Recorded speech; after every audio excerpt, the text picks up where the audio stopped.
Good evening po sa lahat. Let us welcome our presider for this evening, Sister Lynn Burse Onato from Guinabaton, Albay. Sister Lynn, please join me sa atin pong virtual pulpit.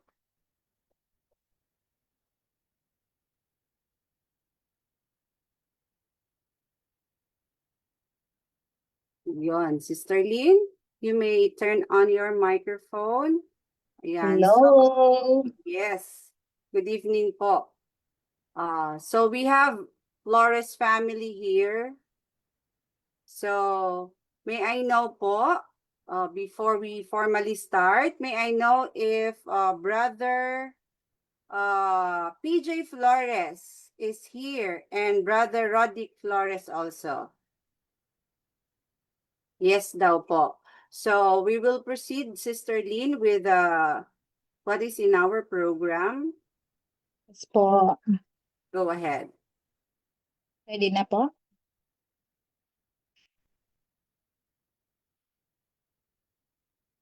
Okay, magsimula na po tayo.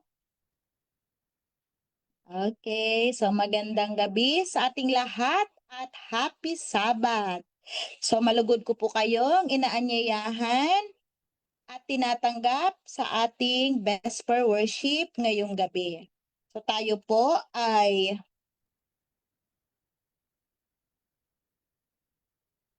magtitipon-tipon ngayong gabi, hindi lamang po upang umawit at manalangin, kundi upang magpasalamat sa kabutihan ng Diyos at muling palakasin ang ating mga pananampalataya. Ano po? Sa gabing ito, ialay po natin sa ating Panginoon ang mga pagod, tagumpay at maging ang ating mga alalahanin. Naway matagpuan natin ngayong gabi ang kapayapaan, pag-asa at kagalakang nagmumula sa ating Panginoon. So inaanyayahan ko po ang lahat, ang bawat isa na makaisa ng buong puso sa ating pag-awit, pakikinig sa salita ng Diyos at pananalangin. Tunay nga na narito sa ating gitna ang ating Panginoon. So ang ating programa ngayong gabi ay mangyayari ayon sa pagkakasunod-sunod sa aking pagkakabanggit. Ano po? So, sisimulan po natin ang ating pagsamba sa pamamagitan ng mga pag-awit at awitin ng ating opening song. At susundan po yan ng opening prayer na pangungunahan naman ni Brother PJ Flores.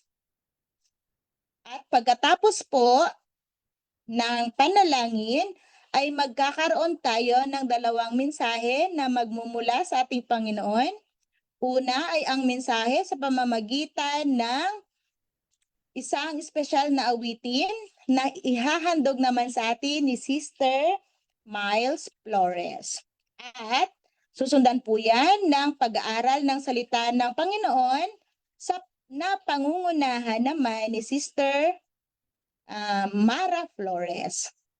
So pagkatapos ng mensahe, ay susundan naman ito ng ating closing song at ang closing prayer naman ng ating pangunahing speaker. So nawa ang bawat isa ay makaranas ng kagalakan, kapayapaan at pagpapala habang tayo ay sama-samang gumaganap ng ating Vesper Worship ngayong gabi.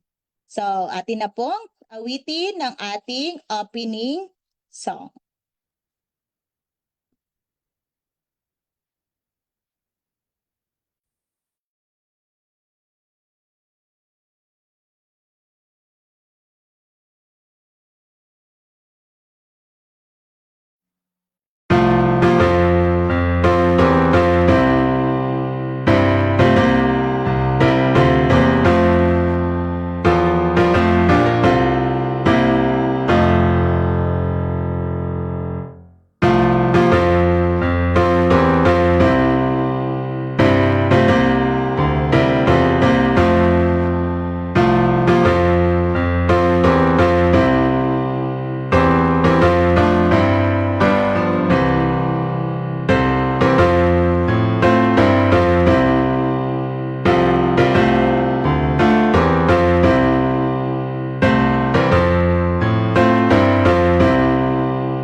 Go ahead po, Brother PJ.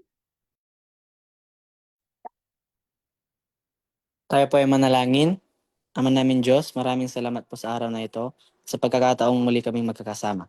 Gabayan mo po ang bawat isa at naway bigyan niyo po kami ng karunungan, paggalang at pagkakayasa sa bawat isa. Linisin mo po ang aming puso't isipan upang maging maayos at makabuluhan ng aming pagtitipon.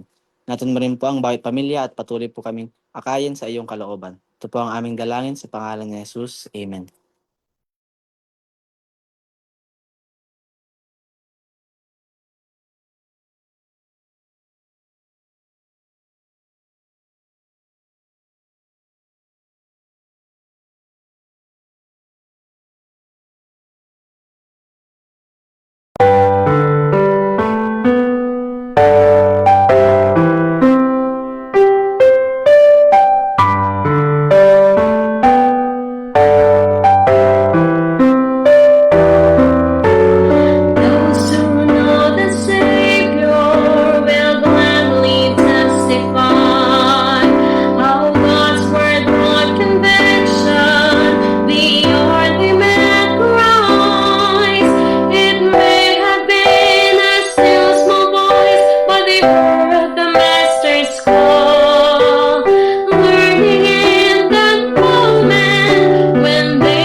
Okay, maraming salamat sa nagbigay ng napakagandang awitin. Ngayon po, atin ang ihanda ang ating mga sarili sa pagtanggap sa mensahe mula sa ating Panginoon mula na pangungunahan ni Sister Mara.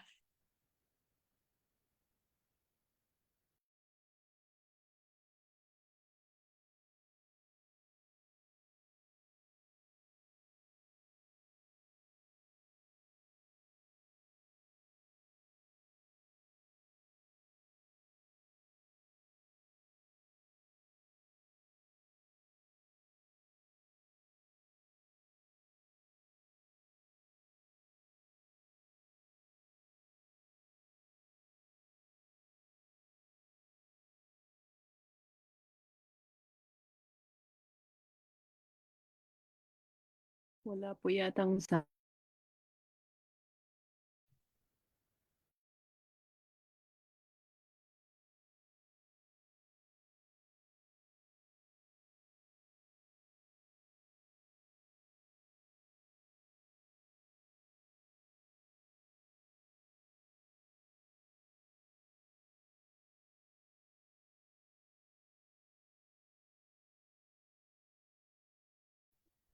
Wala pong sound.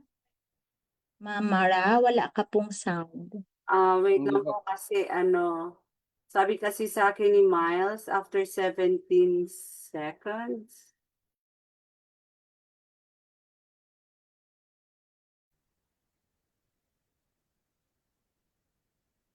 Good evening po sa ating lahat, mga kapatid.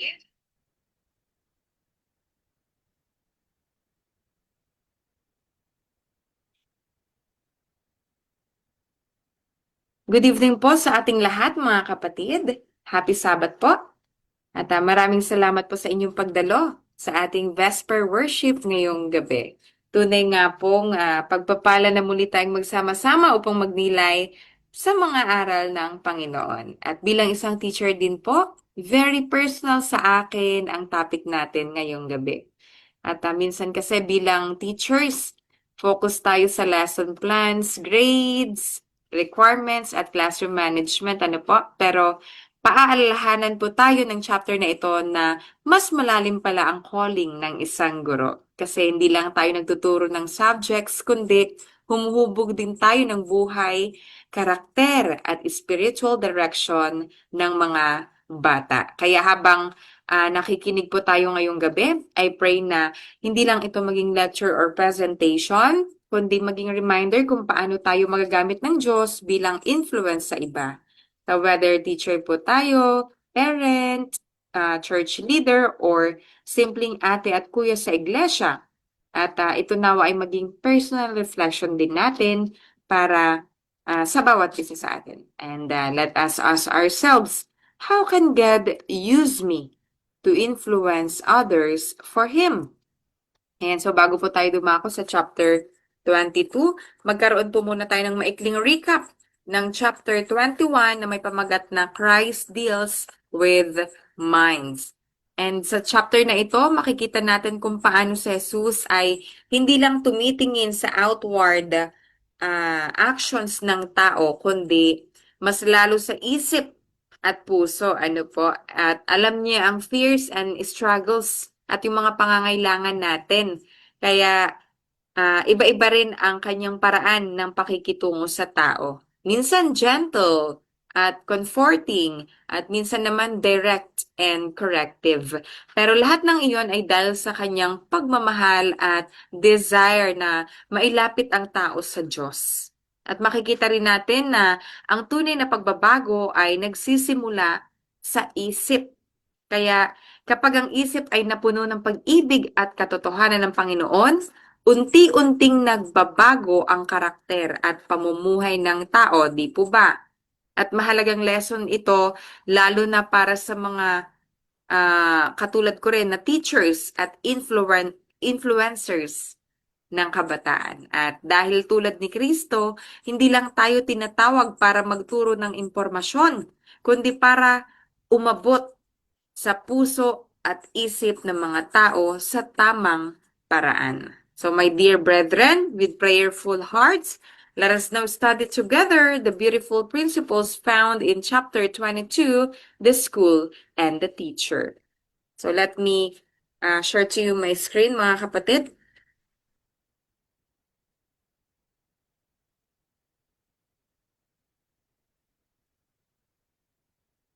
Ayan, I hope nakikita nyo na po ang aking screen.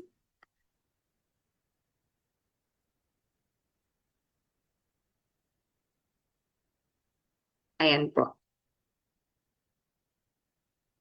So, itong chapter na ito, ano po, hindi lang ito tungkol sa classroom or academics.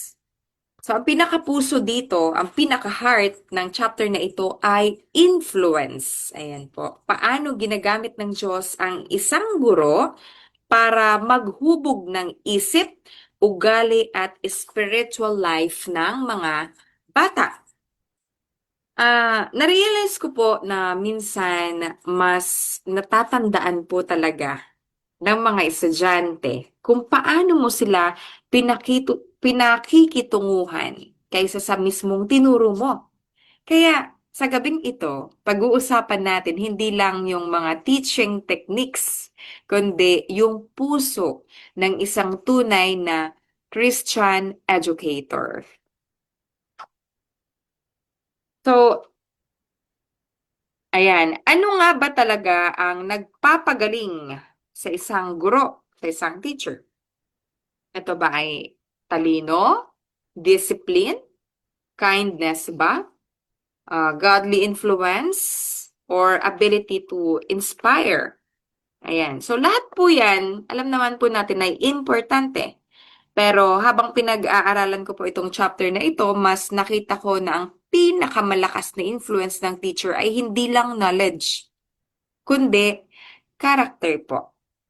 At bilang teacher, napaisip ako, kapag naalala ako ng students ko years from now, ano kaya yung maalala nila sa akin? Yung binigay ko bang grades? O yung patience, encouragement, at concern na pinakita ko? So, sabi po dito, true education does not force learning. It awakens interest. So, napakahalaga po nito, especially ngayon na mabilis mawalan ng attention ang mga students kahit po nasa high school na. Ano po? Hindi lang po mga elementary level. And kahit gaano kaganda yung lesson, minsan kung walang curiosity, hindi talaga papasok sa puso at isip nila ang mga tinuturo natin. At na-realize ko rin po na minsan kailangan hindi lang tayo basta magturo, kundi mag-spark ng excitement. Kahit simpleng tanong, kahit simpleng story, object lesson, o personal testimony, malaking bagay para ma-engage ang students. Parang apoy lang po, di ba? Hindi mo basta binubuhos yung kahoy. Kailangan meron munang spark. Ayan. At napakaganda pong isipin mga kapatid na kahit noon pa man, gumagamit na ang ating Panginoon ng effective teaching methods. And He used nature, symbols, ceremonies, memorials, and daily life experiences. Hindi kasi abstract ang pagtuturo ng ating Diyos, kundi ito ay experiential. At pag sinabi nating abstract teaching, it focuses on theories, mga concepts, and ideas. It is head knowledge learning through reading, mga ganyan, listening to lectures, and analyzing information. At pag sinabi naman po nating experiential learning, it focuses on hands-on practice. Kumbaga, ito yung learning by doing. Ayan. And it is the way of understanding concepts through direct experience. Excuse me pa. Ito yung mga trial and error and real world application. Kaya minsan bilang guro, ano po, magandang tanungin din sa sarili, connected pa ba sa real life ang lessons ko?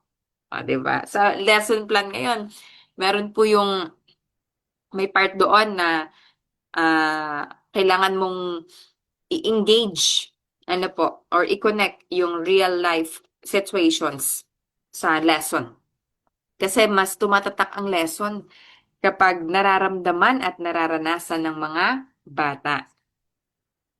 At ito po siguro yung isa sa pinaka-powerful na lines sa chapter na ito. It is not the highest work of education to communicate knowledge merely, but to impart the vitalizing energy which is received through the contact of mind with mind and soul with soul. So it is only life that can beget life. So sabi dyan, only life can beget life. So meaning, ang buhay na connected kay Christ, ang siyang makakapagbigay buhay sa iba. So, malaking paalala po sa atin ito, mga kapatid, na hindi sapat na magaling lang tayong magsalita o magturo. Kung spiritually empty tayo, mahirap magbigay ng spiritual influence, di po ba? Kasi students may forget lectures, pero hindi nila basta makakalimutan ang kindness, yung gentleness at Christ-like spirit na ipinakita natin sa kanila. At minsan po kahit simpleng smile, ayan, simpleng ngiti lang natin, simple encouragement o prayer sa mga students. Lalo ngayon, marami tayong nai-encounter na madaming pagsubok sa buhay ng mga estudyante, mga stress, 'di ba? Yung iba na lalagay pa sa talagang depression. So, super duper need po nila ng tulong natin through prayers. Ayan. Ginagamit po yan ng Diyos para palakisin sila. At ano nga po ba ang purpose ng education? Ayan. So, hindi lang po ito para maging matalino. Hindi lang din para makakuha ng trabaho. So, according sa chapter na ito, education should develop the mind, honor God, and bless others. Meaning, ang tunay na education may service at mission. And personally, as a teacher, challenge ito para sa akin na tinitrain ko ba ang students para sa selfish success o para maging blessing din sa iba? At napaka-relevant po nito ngayon, mga kapatid. May education kasi minsan na puro academics lang pero napapabayaan ng morals, ang health, practical life skills, at lalo't higit spiritual growth. So, anong magiging result? Educated pero empty. Smart sila pero walang direction. Kaya importanteng balance ang pagpapalaki at pagtuturo natin. And very timely po ito, mga kapatid, especially sa generation ngayon. Kung napapansin nyo, students are constantly influenced by social media, entertainment, internet, yan, mga ganyan, and peers. At sabi dito, ang isip nagiging katulad ng palagi nitong pinapakain. Kung anong finifeed natin sa mind natin. Yun po yung ating nadadala na ginagawa din minsan.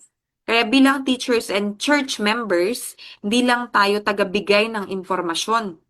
Tayo po ay guide din para turuan silang mag-discern kung ano ang mabuti at tama. And the highest education comes from God's Word. Ayan, napakagandang paalala po nito na hindi sapat ang intellectual growth lang. Dapat po kasabay nito ang virtues, pure thoughts, and clean heart. Ayan, minsan naiisip ko nga mga kapatid, mas priority ko ba matapos ang lesson kaysa matouch ang puso ng mga students ko? May mga ganong senaryo po kasi sa loob ng classroom na choice mo po. kung gusto mong tapusin agad ang lesson, kahit di sila nakikinig dyan, di ba? So, as a public teacher, pwede kong sabihin na, sumasahod naman ako, makinig kayo or hindi, sasahod ako. Di po ba? Pero hindi po. Kailangan matouch po natin ang kanilang mga puso. At importante po ang degrees, mga kapatid, at qualifications. Ano po? Importante rin naman po yan. Pero according to this chapter, mas importante ang ano daw po? Ang karakter. Ayan. Kasi ang students, inu-observe nila tayo. Paano tayo magalit?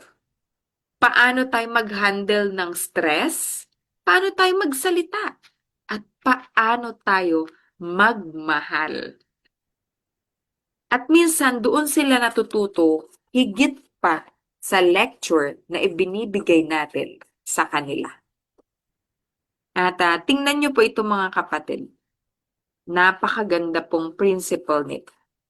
Hindi raw po tayo basta naglalagay ng potential sa bata. Ina-awaken natin ang potential na inilagay na ng Diyos sa kanila. Because every child has gifts. Every child is unique. And sometimes, kailangan lang ng teacher na magtiwala sa kanila. Or kailangan lang natin, ano po, as guide na magtiwala sa kakayanan nila. At nakita ko po na minsan, kahit isang simple encouragement lang, kayang magbago ng confidence ng bata. And honestly po, mahirap maging guro. Mahirap maging teacher. Nakakapagod po emotionally, mentally, spiritually. In short, nakaka-drain. Kaya sobrang totoo po na kailangan natin ang Holy Spirit every day. So hindi lang po pagka nasa good situation tayo. Ano po? So every day. Kahit hindi po kasi sapat yung training lang. Kailangan natin ng wisdom, ng patience, at love, pagmamahal po na galing sa ating Diyos.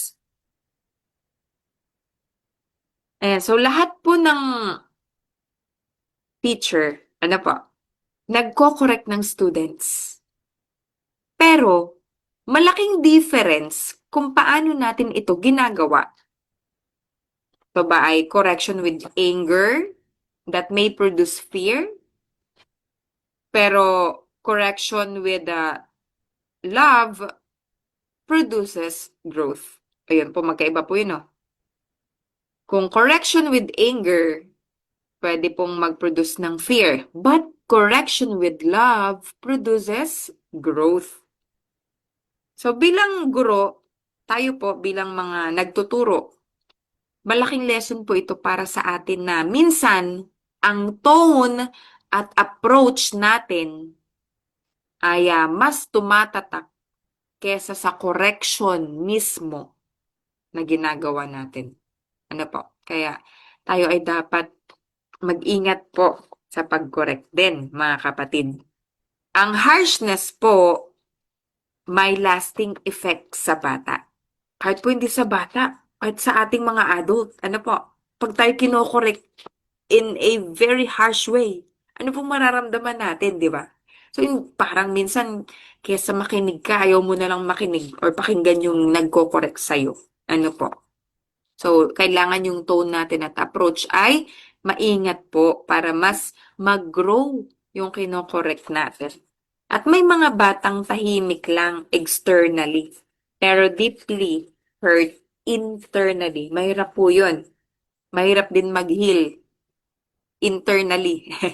Kaya mga kapatid, self-control is very important for us. So, minsan kailangan muna nating mag-pray bago mag-react at para hindi rin po tayo makasakit sa kapwa natin. Ayan. So, true education develops the mind, body, character, and spiritual life. Kaya kapag may kulang mga kapatid, hindi balance ang growth Hindi po ba? So as educators and church members, responsibility nating tulungan ang kabataan na lumago holistically or as the whole person. At let me read this slide, mga kapatid. Napakaganda pong reminder nito na practical skills matter. Ayan. Hindi lang academics ang education eh. Pati responsibility, service, hard work, at usefulness sa real life. Ayan, learning that connects to real life. Ayan, at kapag nakikita kasi ng student na useful ang lesson, mas meaningful ito sa kanila. And mental development must be balanced. So, we need to show it, mga kapatid. Don't just say it. Kasi po, mas natututo po ang mga estudyante or yung mga ginaguide natin kapag may visuals, may demonstrations, at actual experience. Tingnan niyo po, gaya po ni Kristo. Madalas siyang gumamit ng object lessons. And tayo rin po bilang mga guide, mga guro, reminder din po ito sa atin na hindi lang lecture ang effective. Minsan mas tumatatak ang simple illustration kaysa mahaba na explanation. Ayan, napaka-importante po, mga kapatid, no? Ang trust. Build trust beyond the classroom. Okay, so alam po natin yan na mahalaga po ang trust. Kasi kapag trusted ka ng mga students, mas anong mangyayari? Mas magiging open sila sa atin. Ano pa po? Mas willing silang matuto at mas tinatanggap nila ang correction. At minsan yung simpleng pakikipag-usap, pakikinig o pagkumusta sa kanila, malaking bagay na pala yun sa kanila. Kasi hindi natin alam yung araw nila nung pumasok sila. Parang ganun po. So, kung may problema sila bago sila pumunta sa school, kung ano man ang negativities na nasagap nila bago natin sila makasalamuha. So, may big impact po yung simpleng pangungumusta man lang natin sa kanila, mga kapatid. Ayan. So, next po. Ayan, the hardest students need the most kindness. Agree po ba kayo dyan, mga kapatid? Usually, yung difficult students, sila pa po yung pinaka-nangangailangan ng love and understanding. Minsan, kung sino pa yung bully, minsan, akala natin sila yung nang aapi palagi. Yung pala mas kailangan po nila ng love and attention, mga kapatid. Kailangan nila ng mas concern sa kanila na po. At tingnan naman po natin ito. Sino po ito, mga kapatid? Ayan, just like Zacchaeus. Everyone ignored him. But not Jesus, because he stopped for him. Ayan. And as Christians, as teachers and Christians, mga kapatid, challenge po ito sa bawat isa sa atin. Yung makita natin ang potensyal kahit sa mga difficult students o aaralan natin. Huwag po nating mamaliitin ang bawat isa na sa tingin natin ay mahina ito, hindi ito useful, parang ganun. Huwag po tayong maging judgmental at pangit po yung ganun na i-end natin agad by judging them. Sa kahinaan pa nila. So, kailangan mas matarget natin, mas makita po natin, at mas ma-develop natin sa kanila yung mga kanya-kanya nilang potential. Ayan. Napakalakas po ng atmosphere. Ano po? The atmosphere we carry. Kasi po, students feel what the teacher brings into the room. Kung bad mood si teacher, nararamdaman po yun ng mga estudyante. Kung stress tayo, irritated, kung peaceful or joyful. Alam po yan ng mga estudyante. Minsan nga, papatanong sila, Ma'am, may problema po kayo? Ma'am, anong ganap? At napakasaya po ata natin ngayong araw. Alam po nila yan. Di po ba? Nararamdaman po kasi nila yun. And kaya mahalaga ang personal devotion at prayer life ng tayo po bilang mga mangangaral, bilang mga guro. Hindi lang yung lesson ang dinadala natin sa classroom, kundi spirit din natin. Kaya dapat po maging ready tayo, maging maingat sa pagpasok pa lang or sa pag-meet pa lang sa mga aaralan natin. This one naman po, sinasabi dito na education is a partnership. So this is a shared mission, mga kapatid. Ayan, the school, home, and the church. Kapag united yung tatlong yan, mas malakas po yung influence na maibibigay natin sa mga bata. Kaya mahalaga po ang cooperation at communication. And this one, mga kapatid, si Jesus po talaga ang perfect example ng teacher. Because he saw value in every child, in every person.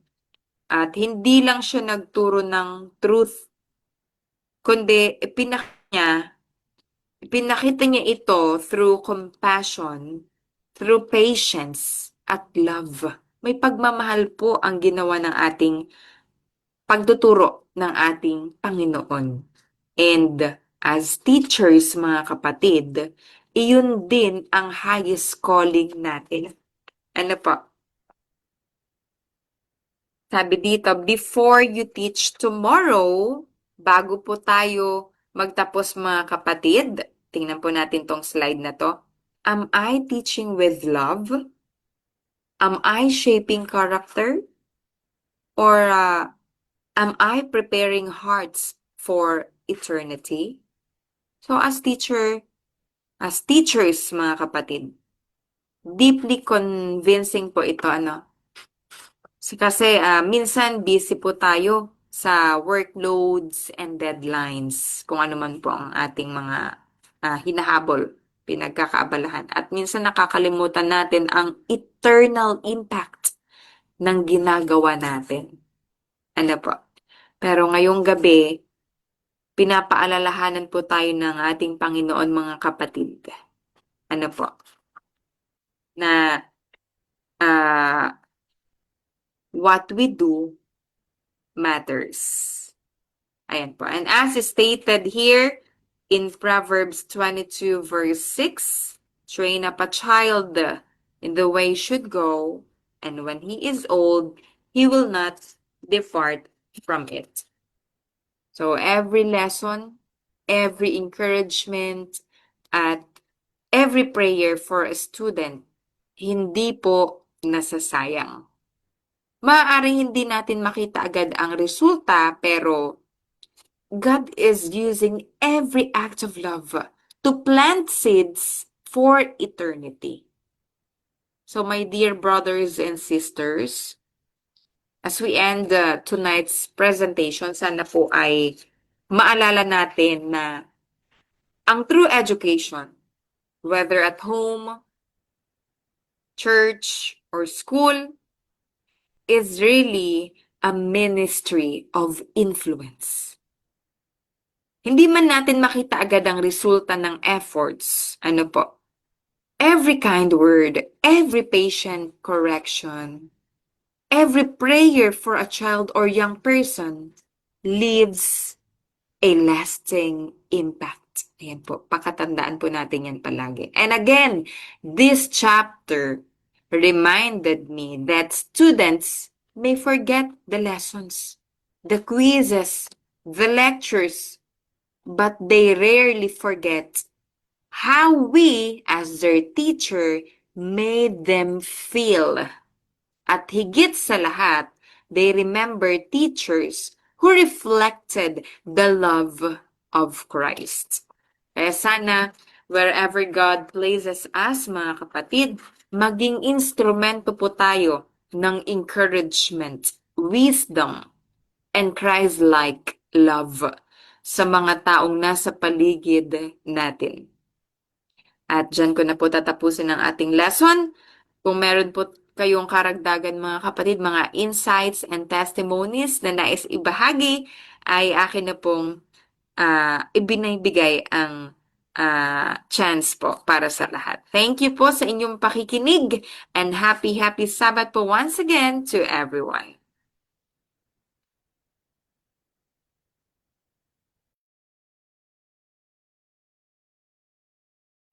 Ayan, maraming salamat, Sister Mara, sa napakagandang mensahe na iyong ibinahagi ngayong gabi. Tunay ngang napapanahon ang ating topic ngayon. Ano po? Sapagkat, sabi nga, malapit na naman ang magsimula ang pasukan ngayong taon. Ano? Malapit na naman ang pasukan ngayong taon. So tunay ngang napakahalaga ng edukasyon sa bawat isa sa atin, maging ito man ay face-to-face classes, online classes, or homeschooling. Ano po? So napakalaki ng papel ng mga guro na ginagampanan sa bawat buhay ng mga bata at maging mga matatanda. Sabi nga, mas ang mga matatanda ang natututo. Ano, tayong mga guro, tayong mga nagtuturo, ang unang-unang natututo sa ating mga pinag-aaralan. So, tunay po na napakalaki ng gampanin ng isang guro. So, sana po ang ating Panginoon ang maging gabay natin, ang siyang unang guro na nagpakita ng kanyang karakter, kung paano maging isang mabait, mapagkumbaba, at mapagmahal na guro. So tunay nga po na tayo ay nabigyan ng nabigyan ng kakaibang pananaw sa pagtuturo. Ako po ay saring guro, Ma'am Mara, at ako din ay nabigyan mo ng pagkakataon na maunawaan kung paano ko ba maibabahagi sa iba, lalong-lalo na sa mga bata. Alam niyo po, kanina lang humingi sa akin ng report na kinakailangan ipasa within this day. Kumbaga 5 p.m. this afternoon, kailangan ma-submit ko kaagad yung report na yon. At ibinigay sa akin yung link 12 ng tanghali, alas 12 ng tanghali. So ilang oras ba para gawin ko yung report na yon? So yung link ay ibinigay lang sa akin ng 12 noon. So talagang nagkakaroon tayo ng stress sa paggawa ng mga reports, especially yung mga gano'n na mga bagay. Ano po? So bago pa man dumating yung alas 5 ng hapon ay natapos ko po yun. So grabe po talagang pasasalamat ko sa ating Panginoon. Although may mga challenges na nangyari, nag-brown out pa. Palaging nagba-brown out po dito talaga sa amin. Every hour nagba-brown out po talaga. Kaya masasabi ko po talaga na napakabait ng ating Panginoon. So napakahalaga yung napag-aralan natin. Ano po? So ito po ay nakapagbigay din sa akin ng kalakasan bilang isang guro na sasabak na muli sa pagtuturo pagdating ng June 8 nga. So madaming ginagawa na mga sa orientation pa lang, madami. So paano ko nga ba maibabahagi sa mga bata? So paano ko naman ipapakita yung karakter ng ating Panginoon sa pagbabahagi at sa pagbibigay ng mga dapat na matutunan ng mga bata. So hindi lang dapat na magbigay ka lang ng mga informations tungkol sa mga subjects na dapat pag-aralan, kundi sabi nga tayo ay dapat na maging salamin din. So mas ginagaya ng mga bata yung mga guro kaysa sa mga magulang.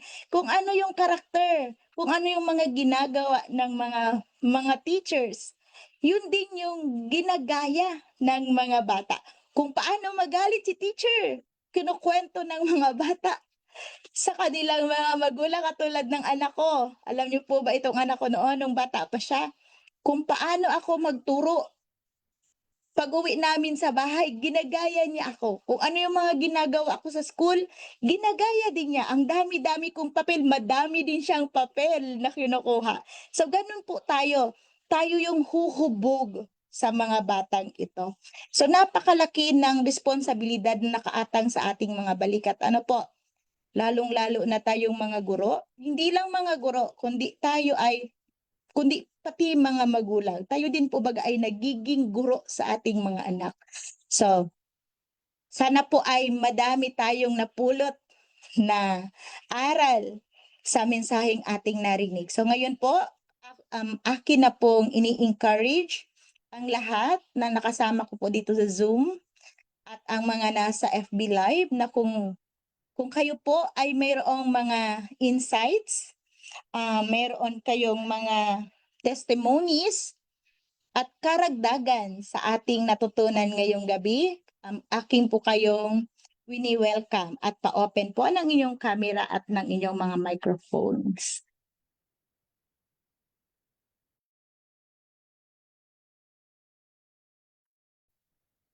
Alright, good evening po and happy Sabbath mga kapatid. Ang ating pong presenter at ang ating pong presider sa gabing ito ay parehong mga active na mga guro ng ating pamahalaan. Talaga naman, no? Para po silang government school teachers. Yan. So maraming salamat. Maraming salamat din kay Sister Lynn sa pagtanggap ng part as presider ngayong gabi. Ano po? So thank you so much. And habang nagpe-present si Sister Mara kanina, sorry po, no, hindi ko ma-open ang aking camera ngayon. Ay binabalik tanawan ko ang mga taon na ako ay nagtuturo sa mga bata. And sa bawat Englishin ko na lang po, may English speaker po pala tayo.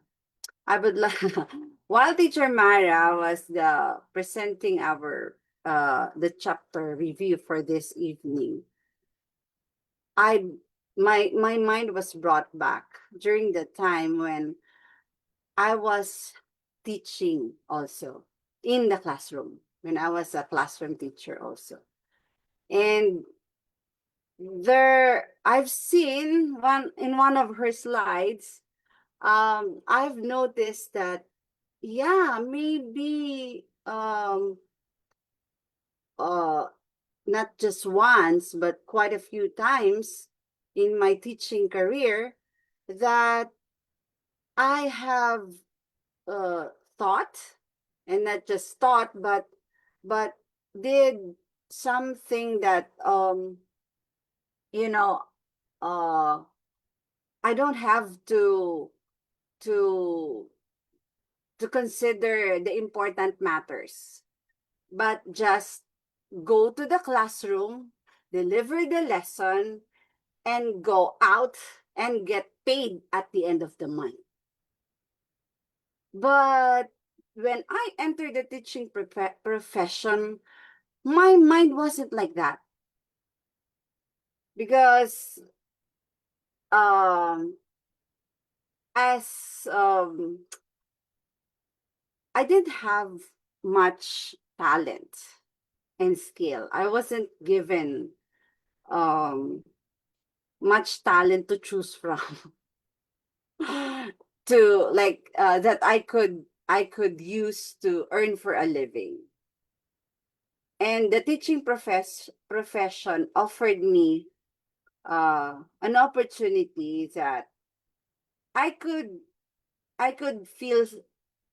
achieve success in life. I could feel that I could do something, that I could use my talent of speech because I wasn't a singer, I wasn't a mathematician, I wasn't a science-oriented person, but all I have was,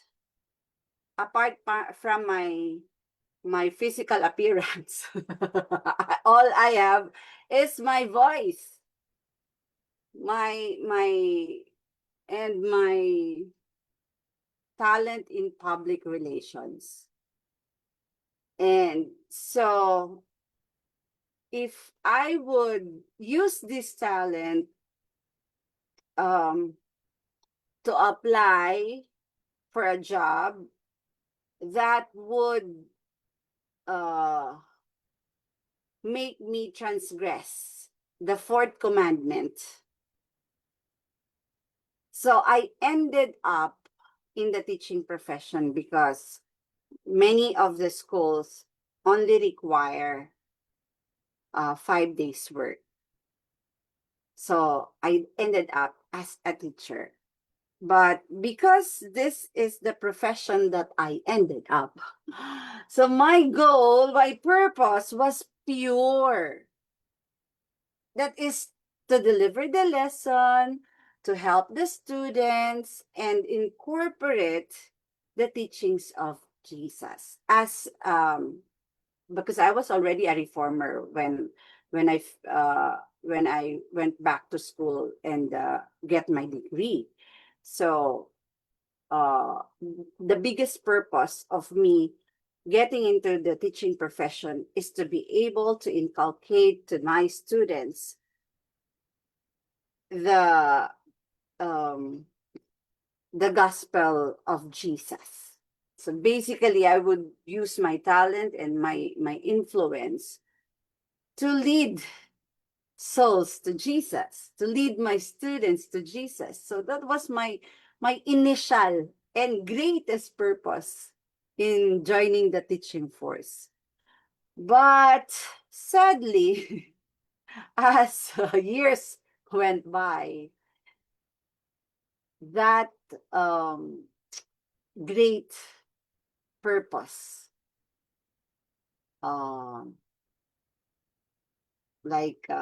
gradually vanished. But it did not completely, it wasn't completely gone. It, it, it, it didn't completely vanish. Not at all, not at all. I have ever kept it in my heart and in my mind that whenever I would have the opportunity to present Jesus to my students, even when I went to teach in Thailand, because people there, the students there are Buddhists. So if ever I have the chance, even in teaching the kindergarten, I would drop, bits and pieces of truth about God, about Jesus Christ. But then, as I have shared with you a couple of times, I have experienced traumatic experiences when I taught in the government school, and when I went back to Thailand the second time around. And that caused me a lot of disappointment in myself, and made me decide not to become a classroom teacher anymore. And up to this time, up to this point in my life, I'm still in the process of, how do I call it? Like healing. I mean, because this is the profession that I love the most, and it gave me so much heartache. So much heartache. So much heartache that I don't want to teach in a classroom anymore. But as I have as I watch Sister Mara presented tonight, I have realized a lot of things, and those traumatic experiences were allowed to happen to me, so that Jesus would teach me a lesson, valuable, not just a lesson, but valuable lessons that I could still use to make myself a better teacher in the future, hopefully.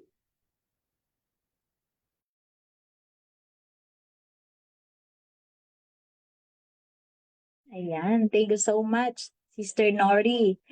Nagkakaroon talaga tayo ng mga lessons, valuable lessons, or talagang tutusok sa ating mga puso ang mga lesson na ating um, na, natatanggap sa ating mga buhay. Ano po? So, minsan napakasarap na maramdaman na mahal ka din ng mga estudyante, ng mga bata, ng mga mag-aaral na minsan ay bumabalik-balik sa'yo. Napakaganda sa pakiramdam na yung mga estudyante na tinuruan mo dati ay bumabalik-balik sa'yo. So, isa yun sa mga nagpapalakas ng loob sa mga guro, lalo na katulad ko, na binabalik-balikan ako ng mga estudyante ko at sila ay nagpapasalamat. Bumabalik sila at nagpapasalamat sila sa mga naituro ko sa kanila. Hindi lang sa mga subjects, sa mga information, sa mga natutunan nila, kundi sa pag-build up ng kanilang characters.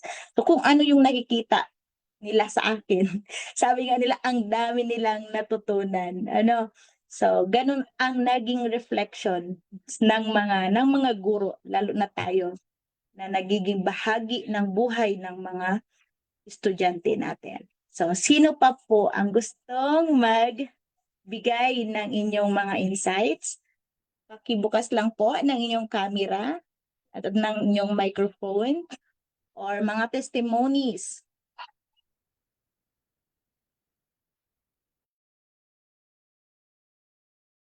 Meron tayo dito mga homeschool teachers. We have Sister Isa. She has her 2 students, a boy and a girl. As you can see sa kanyang picture, si Sister Isa is not just a medical missionary, but a homeschool teacher because she enrolled her children sa homeschool. And her students are her own children. And we also have another would-be homeschool teacher from Tumpa. Yeah, I believe they were accepted na sa school where Kisia and Cyrus are enrolled. So these things also that Teacher Mara shared are valuable for them. Let's hear from Sister Isa. Hello po, good evening. Nakakatuwa po yung ating message ngayon. Sabi nga ni ate ay talagang affected tayong mga teachers ngayon. Though I was also a teacher in the Seventh-day Adventist dati. Tapos, nafe-feel ko yung message kanina. Lalo na nang sabi ni ate, do not judge dahil sa feeling mo parang wala silang use. Dumating yung point sa buhay ko that time na may mga student ako na yung mga boys sobrang loko-loko, tapos yung mga ladies sobrang talino na, sila pa yung seryoso talaga sa school. And then, ang hirap mag-adjust ng grade kasi sobrang layo. Pero inaawa ako sa mga boys kasi yung mga dumarating na ay mga magulang na nila para lang magpa-side kasi nga hindi nila nagagawa yung mga prerequisite para sa pirmahan ng clearance. Pero natutuwa ako sa mga magulang na nag-e-effort talaga to come to their children. Kaya alam mo yung kahit na parang alanganin kang magpasa dahil sa pagmamahal ng mga nanay nila pinapasa ka. And then it came to a point na yung mga bata na yon na parang nag-i-enjoy lang talaga sa high school. Pagdating ng bar exam, sila pa yung mga naunang pumasa kaysa sa kanilang valedictorian. Kaya let's not judge po kasi sila yung mga nag-enjoy ng kanilang kabataan and na dati galit ako kasi aral to tapos hindi nila siniseryoso. And then it only come yung realization sa utak ko na yung sabi din sa unang sabi ni Ate Mara is, yung hindi mo mapupuwersa ang bata kapag hindi pa talaga o hindi pa siya interesado doon sa lesson. So, nung nangyari ngayon, sabi ng valedictorian sa akin noon na, Mom, nakakahiya nga po kasi yung mga loko-loko nun ng mga estudyante mo, sila pa yung naunang pumasa ng board. Sayang ganyan. So, let's not judge. God has a special plan for them. And then it also happened na nung panahon na may isang estudyante talagang loko-loko. Sobra, napapaiyak nga ako kasi sobrang kulit niya. Hindi ko siya mahina po ako sa classroom management. Isa po yun sa weakness ko. Kasi gaya po ni ate, hindi ko rin po talaga pinangarap maging teacher pero it end up na yun yung kailangan sa Adventist schools. And then may isang bata talaga na sobrang kulit. At alam nyo yung in-impress po ng Panginoon sa akin. Sinulatan ko siya ng love letter na sinabi ko sa kanya, nalulungkot ako na makulit siya. Pero it doesn't, I will not love him less dahil sa kakulitan niya. But I'm praying na someday, marirealize niya magseryoso sa school kasi it's very significant in her life. Tapos, mula nung sinulat ko yung love letter na yon doon sa estudyante, tapos sinabi ko pa doon, pinagpupray kita palagi, which I really do. Tapos alam mo, mula noon, hindi na siya ganun kakulit. Tapos it end up na yung mga pinakamakukulit na estudyante ko noon, naging barkada ko sila to the point na kapag busy na ako sa lunch, Mama, una na kami sa boarding house mo, magluto na kami. Ganyan na sila. So, natutuwa ako sa mga ganun. Tapos, ako rin kasi yung sa guidance counselor nila noon. And may isang bata na sabi niya, kapag late kasi sila, pinapatrabaho ko muna bago ko pinapapasok. Tapos kinausap ako ng isang bata, sabi niya, Ma'am, ganito ba talaga kayo sa amin? Pinapahirapan nyo kami bago nyo kami turuan. Tapos, edi ang nasabi ko po ay, hindi ako ang nagpapahirap sa'yo. Ikaw ang pumipili na hindi pumasok sa tamang oras. May rule tayo. Kailangan nating tuparin yun. So, ang nakikita ko naman is, masaya naman sila na nagko-comply doon. Kahit napapunish na sila kapag pinapakiharapan natin sila bilang tao na may kahinaan din. Doon nga tayo nagkakaroon ng time na makikita natin na kahit ganun pala sila talaga kaloko-loko sa outwardly, ang lalambot din pala ng kanilang mga puso. So, yun yung isa sa sabi ko na napakakulit na estudyante rin pero nauna pang pumasa ng board. And then we cannot see the mind, we cannot see the heart. Pero ang nakita ko, totoo yung sabi ni ate, hindi naman nila makikita yung nakalimutan na nga nila yata ang mathematics mga pinagtuturo nating theory ng mathematics. Pero the way we deal with them, the way we laugh with them, the way we listen with them, it's really a privilege na nung time na yon yung mga estudyante ko na nagpaiyak pa talaga sa akin, pinilit pang pumunta sa kasal ko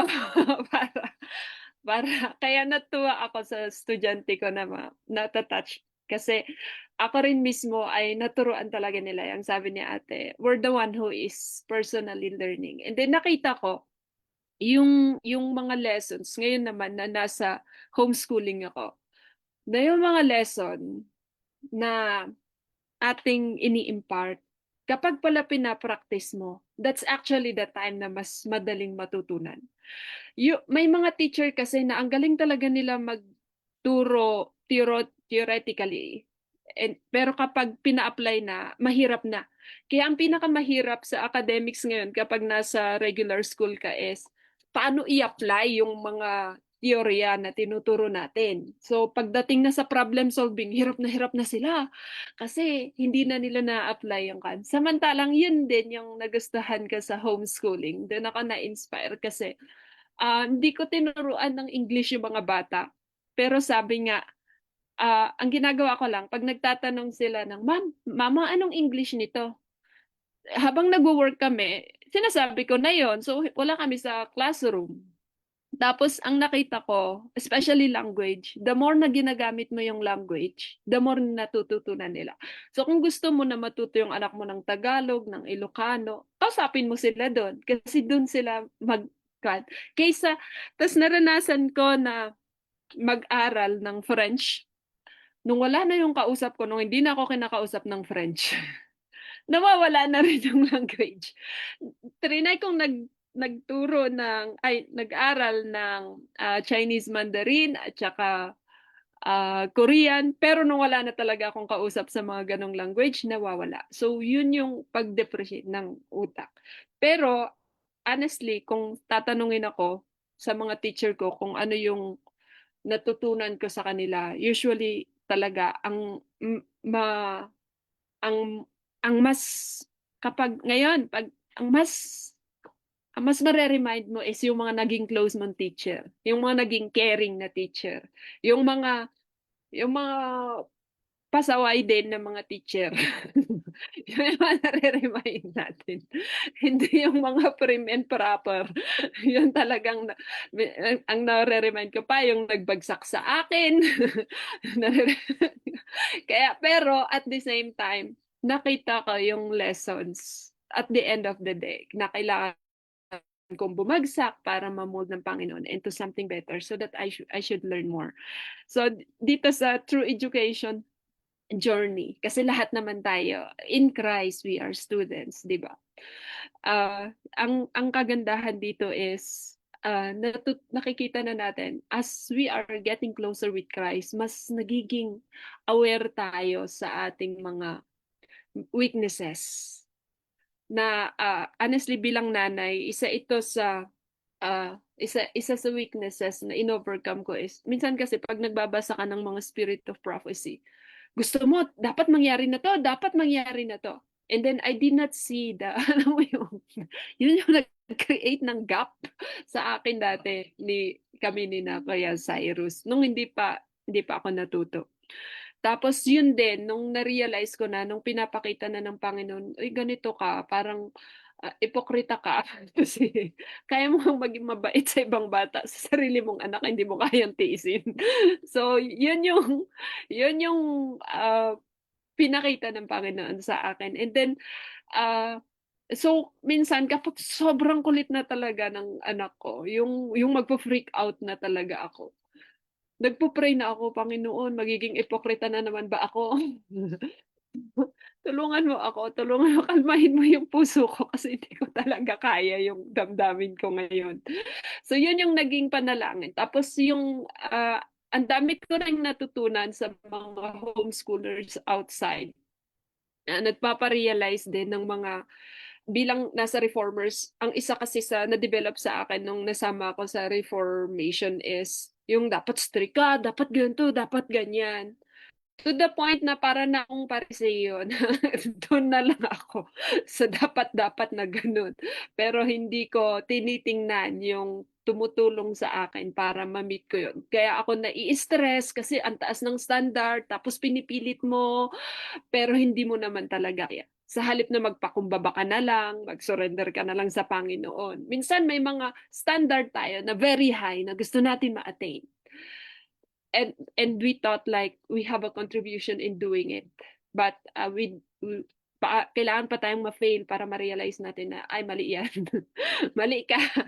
So by God's grace, by God's mercy, nakikita ko yung pagtitiis niya sa akin personally. At habang tinitiis ako ng Panginoon, yun din yung nagde-develop na pagtitiis na nabibigay ko ngayon sa mga dalawa kong estudyante na akala ko sila yung makulit. Na-realize ko, kami pala yung makulit ng tatay nila. Kasi nakikita nila yung bawat ginagawa namin, bawat action namin sa mga pangyayari. Kaya't natutuwa ako kasi nakikita ko na yun ngayon. And I'm so thankful kasi ah, kung meron man tayong gustong iligtas at the end of the day ay yung wag mawala yung mga mahal natin sa buhay pagdating natin sa langit. And then the very aim of true education is that they will know who God is. At hindi ng mga bata hindi nila nakikita ang Diyos. Pero if we profess to be God Christians or God believers, sa atin nila titingnan yung Diyos na pinagsisilbihan natin. So it is through our light that they will see who the God whom we really serve.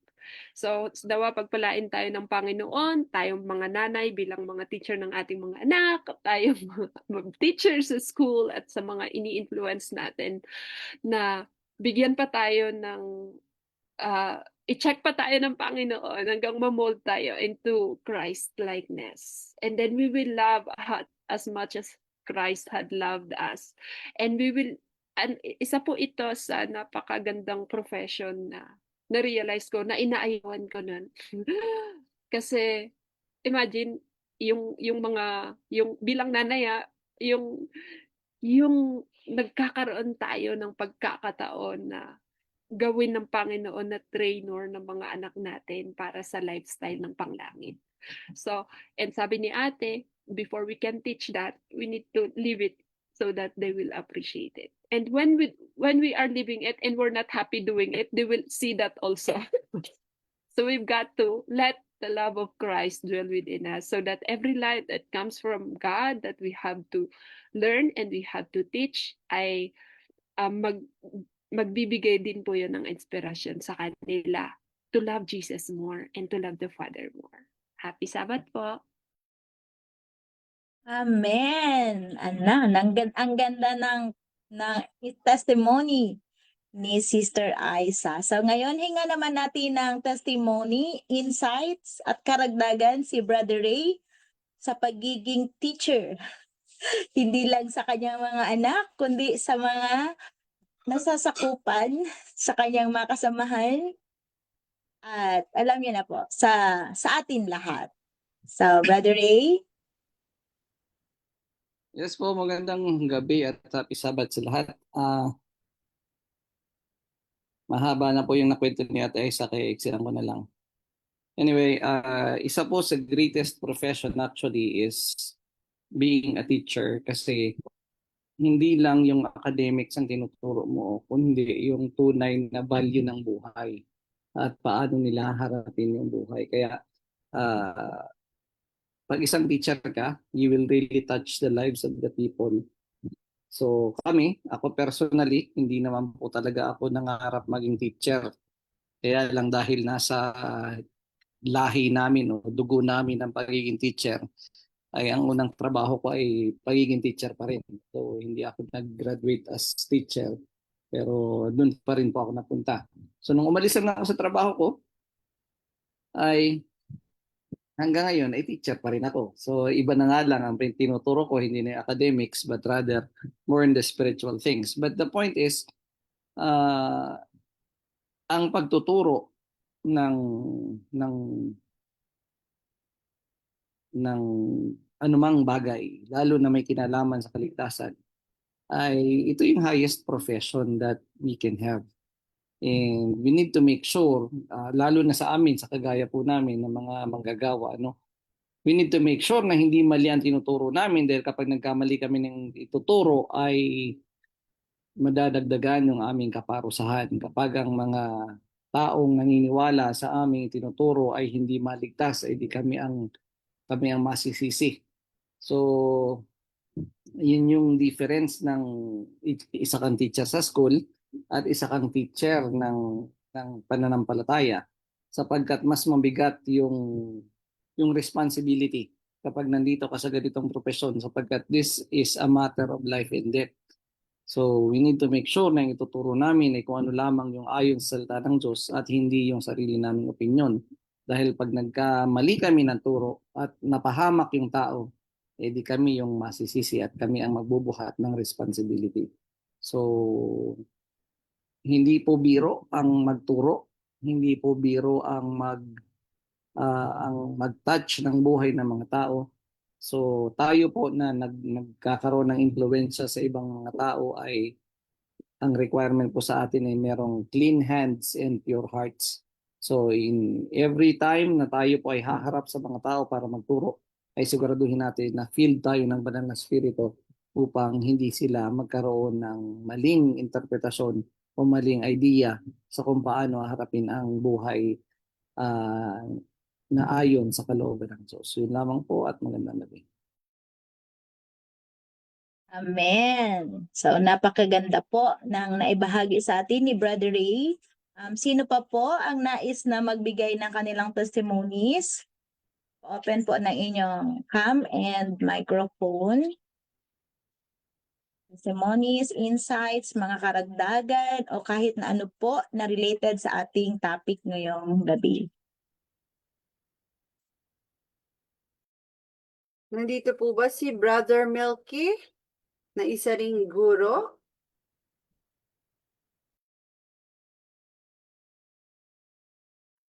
Pwede rin po natin, Sister Lynn, tanungin yung mga karanasan ng mga estudyante, no? So, ano yung mga karanasan nyo sa mga guro ninyo? Mga natutunan nyo sa mga naging guro nyo that had a big impact in your life as students or former students?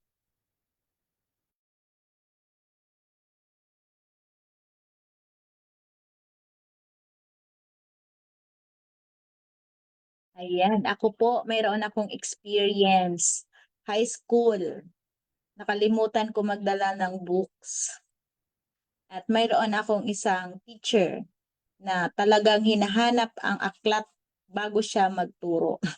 Alam niyo ba kung ano po ang ginawa ng teacher na yon? Noon talaga ay uso pa yung okay lang na i-touch ka ng mga teachers or talagang napingot ako sa tenga ng aking teacher.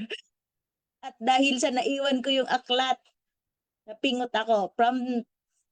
Pagsimula noon, na time na yon ay hindi ko na kailanman kinalimutan na dalhin ang aklat na yon. So, lesson yon para sa akin. So, palagi ko yun naaalala na teacher na yon.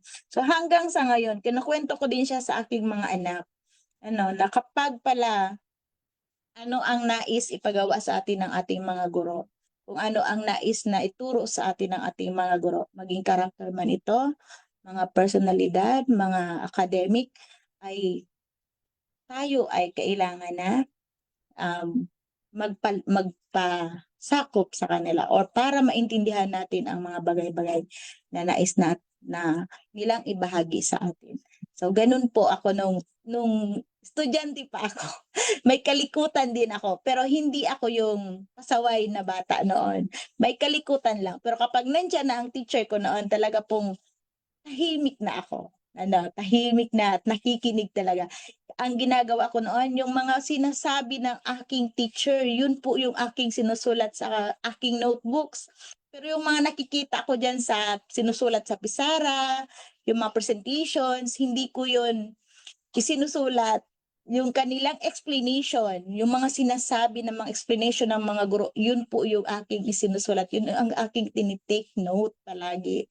So, ganun po yung ginagawa ko para mas nauunawaan ko yung lessons.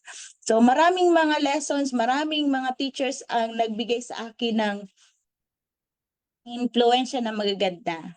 Sa hanggang ngayon ay ginagawa ko din. May mga co-teachers din ako noon, mga teachers noon na ginagaya ko yung strategy and methods nila sa pagtuturo. So, yun ang nakapagbigay din sa akin ng kalakasan para magpatuloy sa pagtuturo at mahalin, kumbaga, ang propesyon na ito na ibinigay sa akin ng ating may kapal.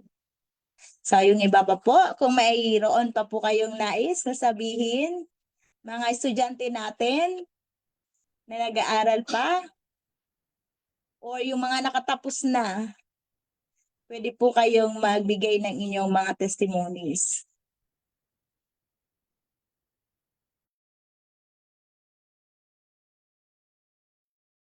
Ayun.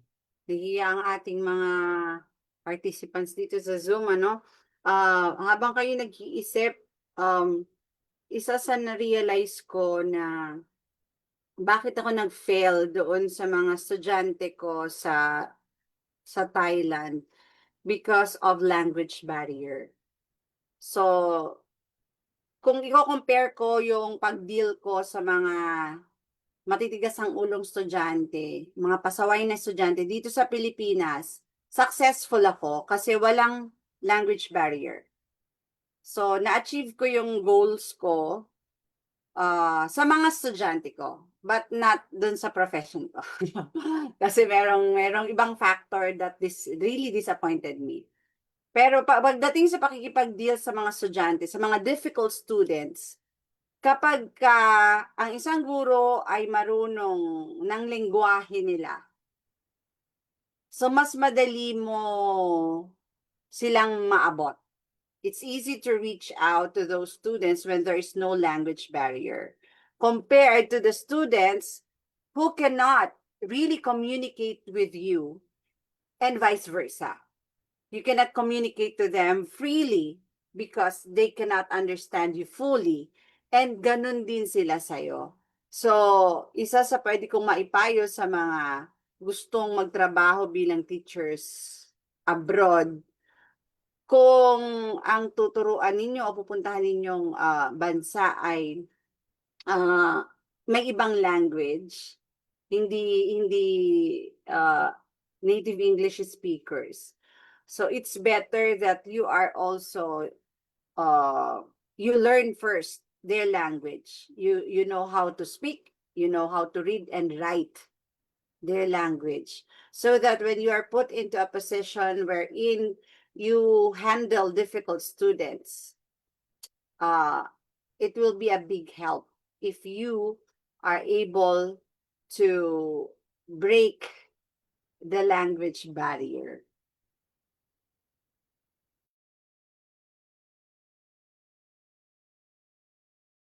Ayan. Sino pa po ang gusto na magbahagi? Si Ate Tricia? Last na si Ate Tricia? Ate Tricia, paano maging good student like you?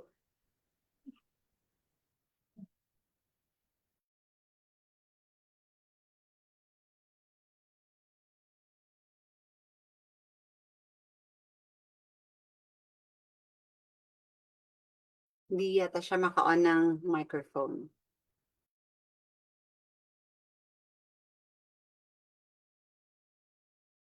Siguro po ay wala na nais na magbahagi sa ating mensahe ngayong gabi. Sana po ay ito ay makapagbigay sa atin ng kalakasan habang tayo ay sabi dito makita yung messages. Okay. So, yun na po, magtatapos para sa ating Vesper Worship. Awitin po natin ang ating closing song at pangungunahan tayo ng closing prayer ni Brother Rodic Flores.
Tayo po ay manalangin. O dakilang Diyos, amang banal, pinupuri at pinapasalamatan ko po namin sa napakagandang araw na aming natutunan ngayong gabi na tungkol sa the school and the teachers. Naway may sabay po namin ang mga aral na ito sa aming pang-araw-araw na buhay at maging gabay namin sa paggawa ng mabuti.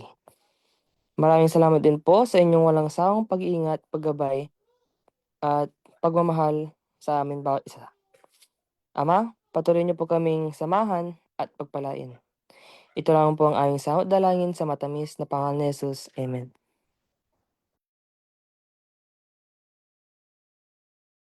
Amen. Okay? Bukas po, muli namin kayong inaanyayahan sa ating worship, a morning devotional sa ganap na ika-5 ng umaga, 5:00 ng umaga. At susundan po yan ng Sabbath School and Hour of Worship. So, sa ganap na 9 o'clock hanggang 12 o'clock. So, muli po, maraming salamat sa inyong lahat at happy Sabbath everyone. Bye po!